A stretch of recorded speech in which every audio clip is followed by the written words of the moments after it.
በስመ አብ ወወልድ ወመንፈስ ቅዱስ አሐዱ አምላክ አሜን። ክርስቶስ ተንሥአ እሙታን በዐቢይ ኃይል ወሥልጣን አሰሮ ለሰይጣን አግዓዞ ለአዳም ሰላም እምይእዜሰ ኮነ ፍስሐ ወሰላም። የልዑል እግዚአብሔር ቤተሰቦች የእናታችን የቅድስት ድንግል ማርያም የአስራት የበኩራት ልጆች እንኳን ለኃያሉ ለሊቀ ሰማዕቱ ለቅዱስ ጊዮርጊስ ዓመታዊ መታሰቢያ ክብረ በዓል እንዲሁም በዚህች ዕለት ለሚታሰቡ ቅዱሳን ክብረ በዓል በሰላም በጤና ደረሳችሁ። ዝክር ሚዲያችንን ሰብስክራይብ፣ ላይክ እንዲሁም ሼር በማድረግ አገልግሎታችን እንድትተባበሩ ስንል በልዑል እግዚአብሔር ስም በትህትና ቃል እናሳስባለን። ቅዱስ ጊዮርጊስ አባቱ አንስጤስዮስ ከሮም ወደ ፍልስጤም በፈቃደ እግዚአብሔር ሄደ።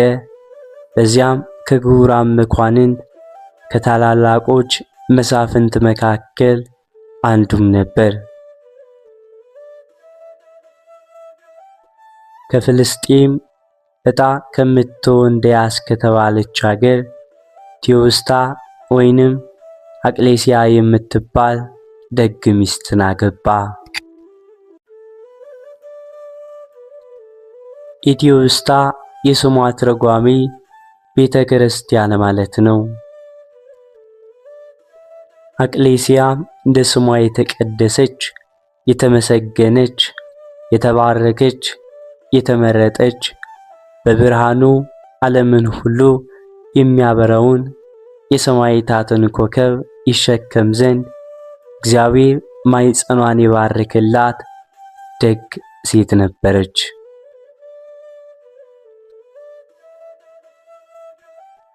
እነዚህ ሁለት ደጋግ የእግዚአብሔር ሰዎችም ዞሮንቶስ አንስጣስዮስና ቴዎስታ ወይንም አቅሌስያ በእግዚአብሔር መልካም ፈቃድ ተጋብተው በሕይወታቸው እግዚአብሔርን የሚያስደስት ተግባርን ይፈጽሙም ነበር።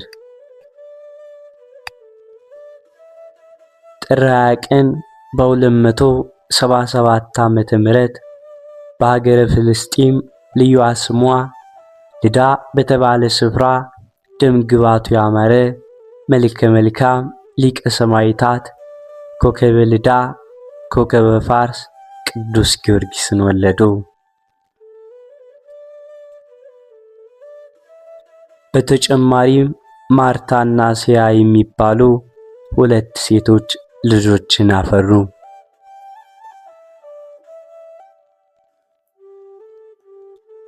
ጊዮርጊስ ማለት ኮከብ ብሩህ ሐረገ ወይን ፀሐይ ማለት ነው።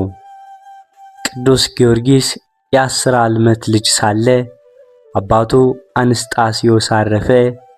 ከዚህም በኋላ በቅዱስ ጊዮርጊስ አባት አንስጣስዮስ ፈንታ በፍልስጤም አውራጃ ሌላ ሀገረ ገዢ ደግ ክርስቲያን መስፍን ተሾመ። መስፍኑም ከአንዲት ሴት ልጅ በቀር ሌላ ልጅ ስላልነበረው ቅዱስ ጊዮርጊስን ወደ ቤቱ ወስዶ እንደ ልጁ አድርጎ በእንክብካቤ ያሳድገው ዘንድ እናቱን ለመናት። ቴዎስታ አቅሌስያም ፈቃዷ ሆነ። መስፍኑንም እያስተማረ የውትድርና ስልጠናንም አሰለጠነው።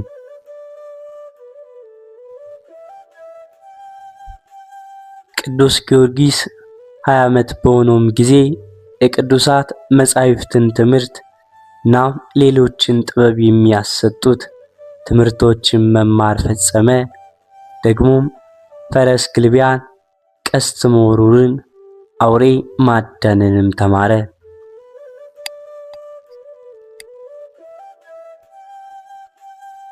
በሥራው ሁሉ ብርቱ ሰው፣ ጀግና ወታደርም ሆነ። በጦር ሜዳ መሪም ሆነ።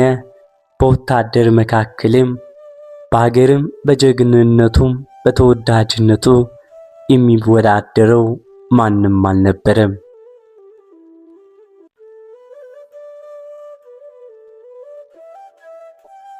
የእግዚአብሔር ጸጋ አድሮበት ነበርና ከብርታቱና ከጀግንነቱ የተነሳ ያየውን ሁሉ እስኪደነግጥ ድረስ ዘውትር በግርማ ላይ ግርማ በኃይል ላይ ኃይል ይጨመርለትም ነበር።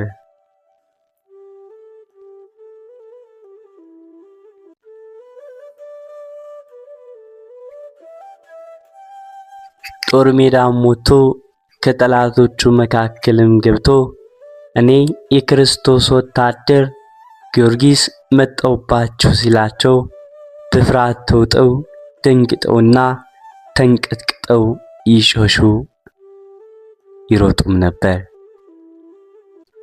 ጠላቶቹንም ዘውትር ያጠፋቸውና ይማርካቸው ነበር። በሥራው ሁሉ እግዚአብሔር የሚረዳው ነበርና። ቅዱስ ጊዮርጊስ በዚህ ሁኔታ ላይ ያለ መስፍኑ የ15 ዓመት ልጁን አጋብቶ ሀብቱን ንብረቱን ለመውረስ አሰበ።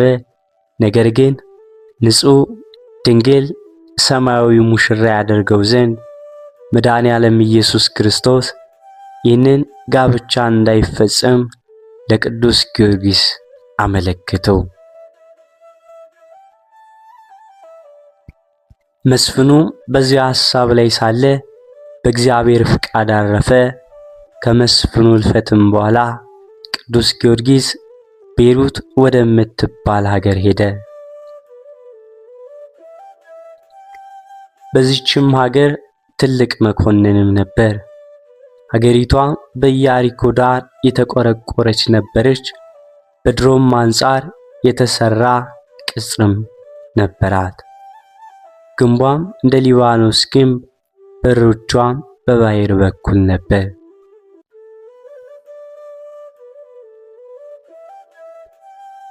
ቅጽሯ ብርቱም ነበርና በየብስም ሆነ በመርከብ ለመጣ ጠላት አይፈርድም ነበር። የቤሩት ሰዎች እግዚአብሔርን የማያውቁ አረመኔዎችም ሲሆኑ ስሙ ደራጎን የሚባል መንፈሰ ሰይጣን ያደረበት ዘንዶም ያመልኩም ነበር። ደራጎኑንም ሲያዩት እጅግ የሚያስፈራና እንደ ንስር ሁለት ክንፍ፣ እንደ ፍየል ጢም፣ እንደ አንበሳ ያለ እግርና ጥፍር፣ እንደ ውሻ ጆሮ፣ እንደ ዘንዶ ያለ ጅራት፣ እንደ አዞ ያለ ጥርስም ነበረው።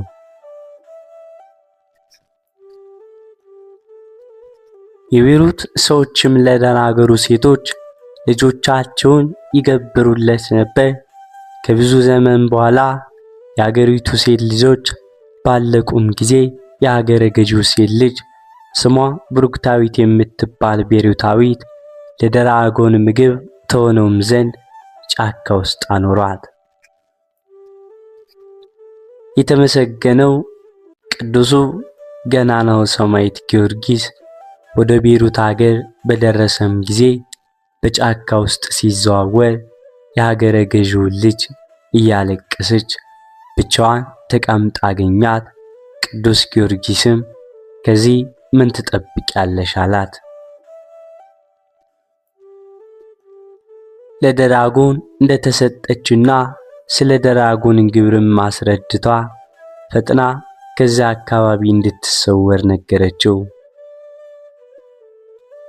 ኃያሉ ቅዱስ ጊዮርጊስም ሰይጣን ያደረበትን ደራጎን እንደማይፈራውና አማልክትን ሁሉ የሚገዛ ሰማይና ምድርን የፈጠረ አምላክ ያለ ከዚህ ከተረገመ አውሬ እርሱ ያድነኛል አላት። ይህንን ሲነጋገሩም ደራጎን ምድሪቱን እያናወጠ መጣና ቅዱስ ጊዮርጊስን ሊበላው ወደደ። ምላሱንም አውለብልቦ መርዘኛ ትንፋሹን ሊረጭበት ፈለገ። ነገር ግን ቅዱስ ጊዮርጊስ የእግዚአብሔርን ኃይል መከታ አድርጎ በሥላሴ ስም በትምህርተ መስቀል ቢያማትብበት የደራጎን ጉልበት ራደ፣ ኃይሉም ደከመ፣ መርዙም ጠፋ። ቅዱስ ጊዮርጊስ ለደራጎን ተሰጥታ የነበረችውን የንጉሡን ልጅ ፈቶ ደራጎኑን አስሮ እርሷ እየጎተተች እርሱ በፈረስ ሆኖ ከተማም በደረሱም ጊዜ የሀገሩ ሕዝብ ድራጎኑን ሲያዩ እጅግ በፍርሃትና በድንጋጤም ተዋጡ። ሊያስፈጀን ነው ብለውም ይሸሹም ነበር። ቅዱስ ጊዮርጊስን አምላካችንን ስለምን አመጣብን አሉት። ይህ ራሱንም እንኳን ማዳን ያልተቻለው እንደምን ለእናንተ አምላክ ይሆን ይችላል አላቸው። አምላካችንን አንተውም አሉት። ካልተዋችሁትስ እንዲጨርሳችሁ ፈትቼ ወደ እናንተ ሰደዋለሁ አላቸው። ይህንስ አይሁን ባይሆን ዘንዶውን ልትገለው ከቻልክ አንተ በምታመልከው አምላክ እናምናለን አሉት።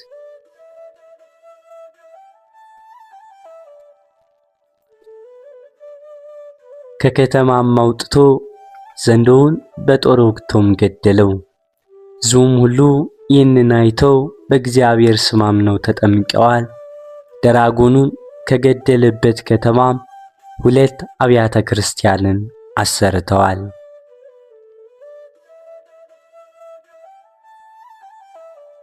በዚያን ጊዜ በአገሩ ሁሉ ስልጣን ያለው ስሙ ዱድያኖስ የተባለ የፋርስ ንጉስም ነበር። እጅግ ብርቱ በነገስታትም ላይ ስልጣን የነበረው ፈጣሪውን ሳይቀር የካደ እንደ ናቡከደነጾርም ልቡ የደነደነም ነበር። ክርስቲያኖችንና አብያተ ክርስቲያናትን በጽኑም ይቃወም ነበር።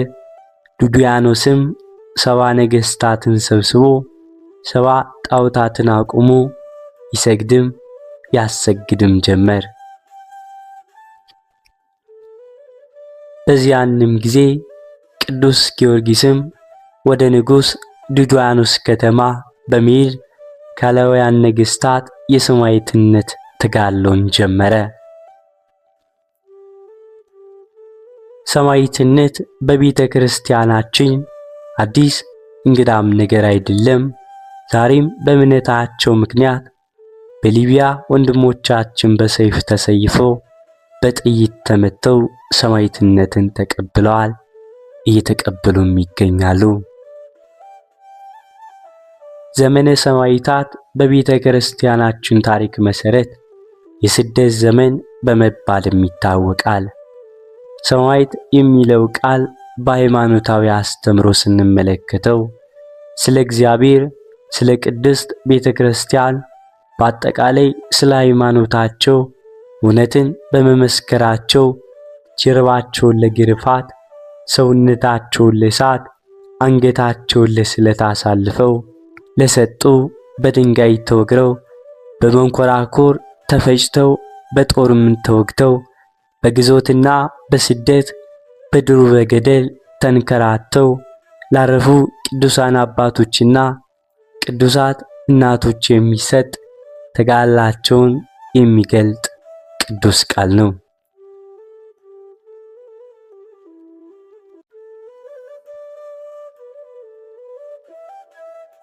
ቅዱስ ኤፍሬም ሶርያዊ ለሰማዕታት መራራ ተጋድሎ በሐሙስ ውዳሴ ማርያም እንደተናገረው አማን መነኑ ሰማዕታት ጣዕመ ለዘዓለም፣ ሰማዕታት የዚችን ዓለም ጣዕም በእውነት ናቁ፣ ደማቸውንም ስለ እግዚአብሔር አፈሰሱ፣ ስለ መንግሥተ ሰማያትም መራራ ሐሞትን ታገሱ በማለት ገልጧል።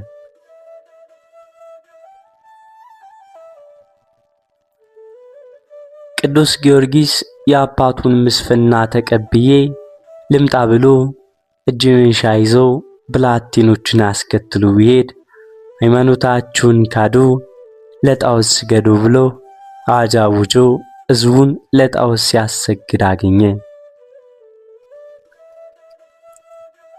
እርሱም ለአምልኮተ እግዚአብሔር ቀናኢ ነውና በልቡ አዘነ። ያመጣውን እጅ መንሻ ለነዳያን መጽወቶና ብላቴኖችን አሰናብቶ ነገስታቱ ከተሰበሰቡበት ቦታ ሄዶ እኔ በሕያው በኢየሱስ ክርስቶስ የማመን ክርስቲያን ነኝ በማለት ስለ እግዚአብሔር በንጉሥ ዲዮዳኖስ ፊት መሰከረ።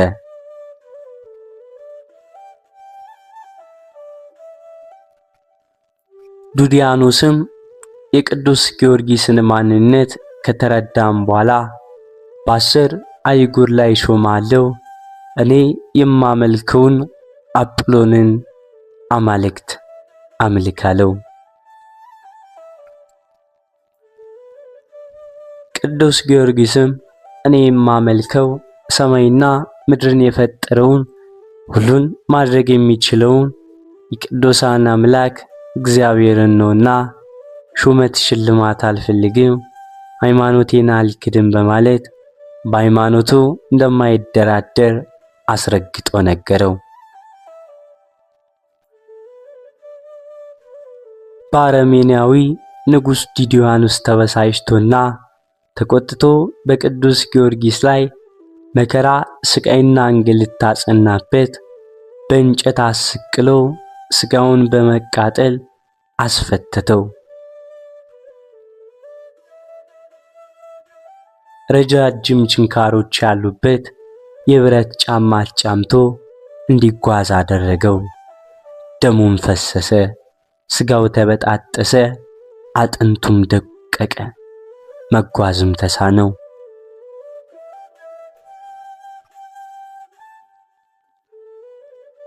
እግዚአብሔር ቅዱሳንን የሚያጸና አምላክ ቅዱስ ጊዮርጊስን መከራውን ተቋቁሞ ተጋድሎውን እንዲቀጥል አደረገው። እንደገናም ዲዮዳኖስ በሰባት ችንካር አስቸንክሮ በእሳት አስተኩሶ አናቱን በመዶሻ አስቀጥቅጦ በሆዱ ላይ የድንጋይ ምሰሶ አሳስሮ እንዲያንከባልሉት አደረገ።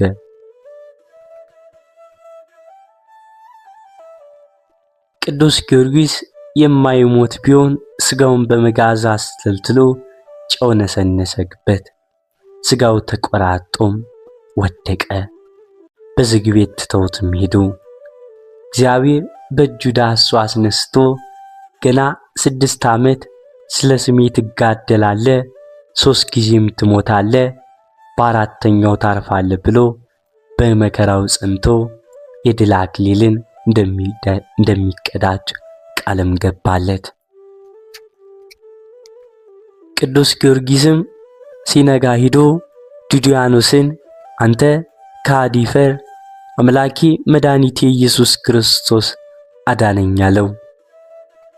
ዲዮዳኖስም በጠንቋዩ አትናሲዮስ አማካሪነት ለቅዱስ ጊዮርጊስ አንጀት ቆራርጦ የሚጥል መርዝ አስማት ሰይጣን ደግሞ ቢሰጠው ስመ እግዚአብሔር ጠጥቶ በጠጣውም ጊዜ እንደ ጨረቃ ደምቆ እንደ አበባም አሸብርቆ ተገኝቷል። ጠንቋዩም አምኖ ተጠምቆ ሰማዕትነትን ተቀብሎ አርፏል። ቅዱስ ጊዮርጊስን መርዙ አልገድለው ቢል በመንኮራኮር አስፈጭቶ ከጥልቅ ጉድጓድ ጥሎት ድንጋይ አትሞበት ተመለሰ። ጌታ የተፈጨ ስጋውን በእጁ ዳሶ መንፈሱን መልሶ አስነስቶታል። ተነስቶም አሕዛብን እያስተማረ ከአረመኔው ንጉሥ ቀርቦ አምላኬ ከሞት አስነሳኝ አለው። እንደገናም ተበሳጭቶ በብረት አልጋ አስቸንክሮ ከበታቹ እሳት አስነድዶበታል።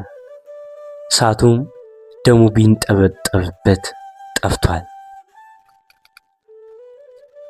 ቅዱስ ጊዮርጊስ የኢየሱስ ክርስቶስ ማንነት ይገለጽ ዘንድ ሙታንን አስነስቶ የደረቁ እጽዋትን አለምልሞ ብዙ ታምራቶችን ቢያሳየው ንጉሥ ዲዮዳኖስ የሚያደርገው ግራ ገባው። በመንኮራኮር ፈጭታችሁ ከተራራ ላይ ወስዳችሁ ንዙት አለ። እንደታዘዙትም አደረጉ።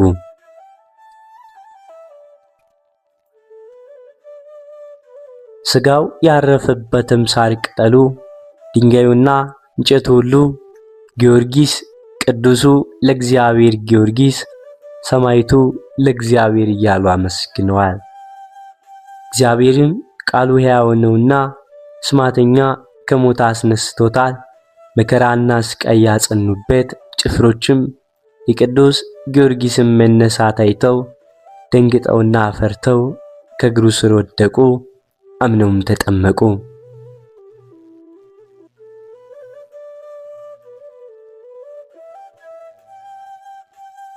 ቅዱስ ጊዮርጊስም ተጋድሎውን በመቀጠል ንጉሡ ለጣዖቱ አጵሎ እንዲሰግድ ብሎ ወደ እልፍኙ ቢያስገባው ንግሥቲቱን ለእስክንድርያን አስተምሮ አሳመናት። አጵሎንን በአደባባይ አዋርዶ አምላክ እንዳልሆነ ተናግሮ ምድር እንድትወጣው አድርጓል። ንግሥቲቱም የጊዮርጊስን ኃያልነት የእግዚአብሔርን አምላክነት በአደባባይ መስክራ በሰማዕትነት አርፋለች። በዚህም የተነሳ ትምህርቱን ሰምተው ታምራቱን አይተው ብዙዎች አምነው ተጠምቀዋል፣ ሰማዕትነትንም ተቀብለዋል። ቅዱስ ጊዮርጊስም አላውያን ነገሥታት ወደ እግዚአብሔር እንዳልተመለሱ ስለተገነዘበ ወደ እግዚአብሔር አመልክቶ በእሳት እንዲጠፉም አድርጓቸዋል።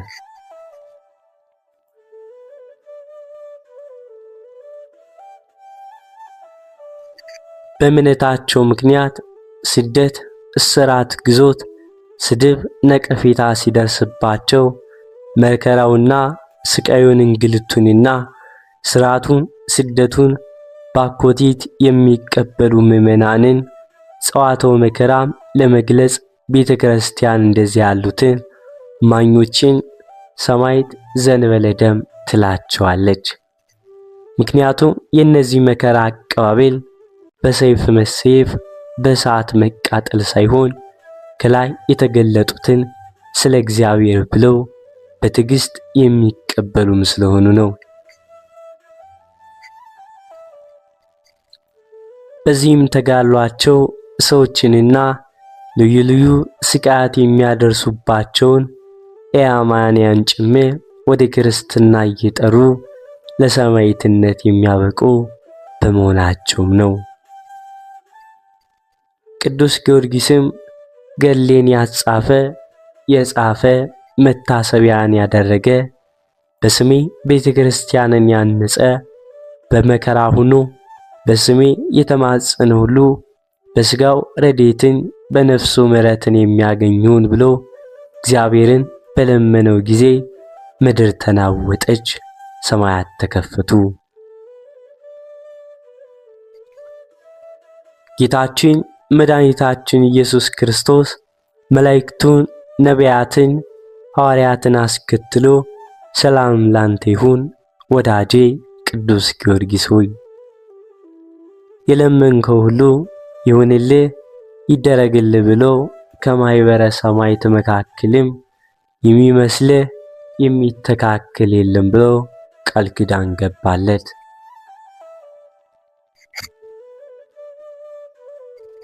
ቅዱስ ጊዮርጊስ ስለ ቤተ ክርስቲያን ፍቅር ሲል በሰይፍ ተቀልቶ በመንቆራቆር ተፈጭቶ ወደ እቶነ እሳት ተጥሎ ለአእምሮ በሚከብድም መልኩ ብዙ ጽዋትወ መከራን ተቀብሎ በ27 ዓመቱ ሚያዝያ 23 ቀን ሰማዕትነት ተቀብሏል። እግዚአብሔርም ሰማዕታትን በደም ቅዱሳንን በተጋድሎ ያጸና አምላክ ስለ 7 ዓመት ተጋድሎ ለቅዱስ ጊዮርጊስ 7 የክብር አክሊላትን አቀዳጅቶታል። በፈተና የሚጸና ሰው እርሱ የተባረከ ነው። ከተፈተነ በኋላ ለሚወዱት ተስፋ ስለ እርሱ የሰጣቸውን የሕይወት አክሊል ይቀበላል እንዳለው ቅዱስ ያዕቆብ። ቅዱስ ዮሐንስም በራእዩ ልትቀበለው ያለን መከራ አትፍራ፣ እነሆ እንድትፈተኑ ዲያብሎስ ከናንተ አንዳንዶቻችሁን በወህኒ ያስገባችኋለሁ፣ 10 ቀንም መከራን ትቀበላላችሁ፣ እስከ ሞትም ድረስ የታመንኩን የሕይወትንም አክሊል እሰጣለሁ እንዲል ቅዱስ ጊዮርጊስ የሕይወትን አክሊል ተቀዳጀ።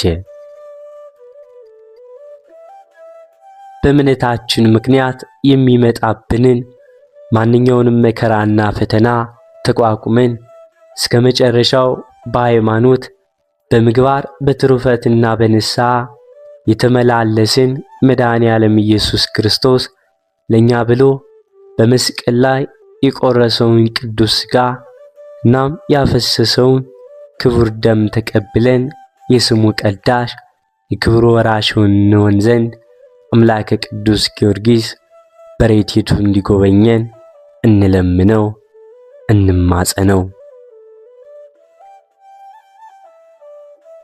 የቅዱሳንን የሰማዕታትን የነቢያትን የሐዋርያትን በዓልና ዝክር ስንዘክር ተጋድሏቸውን እያሰብን መትጋትም ይኖርብናል። ከሊቀ ሰማዕታት ከቅዱስ ጊዮርጊስ ረድኤቱ በረከቱ ያካፍለን ዘንድ የልዑል እግዚአብሔር መልካም ፈቃድ ይሁንልን። ወስብሐት ለእግዚአብሔር ወለወላዲቱ ድንግል ወለመስቀሉ ክቡር። በዚህ ቆየን። አሜን።